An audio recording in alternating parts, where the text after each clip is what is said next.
আগামী নির্বাচনে আপনি কোন সরকারকে ক্ষমতায় দেখতে চান? বিএনপি সরকার, আওয়ামী লীগ সরকার, নাকি জাতীয় পার্টির সরকার, নাকি আদার্স কোন সরকারকে? কোন সরকারকে আপনি ক্ষমতা দেখছেন এটা আপনি বলেন।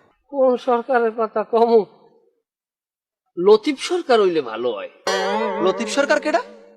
লতিফ সরকারের তুমি চেনো না? ওই যে বাউল যে বেহালা বাজাইয়ে গান গায়, ওনার গান কিন্তু মারাত্মক গান, কালিকল যে লজিয়ে যায়, চোখের পানি পরে বেদিকে, জানো?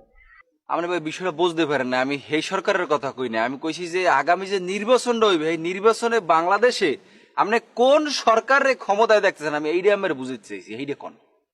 হ্যাঁ, যে মনে করে এই বেহালা তো আমাকে রক্তের কোন আত্মীয় স্বজন না, রক্তের আত্মীয় স্বজন হইলে একজনের কথা কওয়া যায়। এখন যেহেতু আত্মীয় স্বজন না, একজনের কম একজন খুশি হইবে, একজনের বেজার হইবে, দরকার আছে ফাওয়া কামে কথা হইলে হ্যাঁ মধ্যে আবার দেখা গেছে রক্তের আত্মীয় স্বজন না, এরপর যদি এটা আওয়াজ আওয়াজ থাকতে আমাকে উভয় পরিবারে যে হ্যাঁ আমাকে বাড়ি আই লয় খাই লয়, বা আমরা হিসাব বাড়ি যাই খাই লই, একটা আত্মীয়তা নইলে একটা রিক্ততার একটা সম্পর্ক আছে, তাইলেও একটা কথা কওয়া যায়। এখন এখানে আওয়াজ যাওয়া নাই, খাওয়া নাই, এখানে আওয়াজ যাওয়া না থাকলে আত্মীয়তা থাকে, ফাওয়া কামের মধ্যে আমারে হান্দাইও না। তুমি যদি কও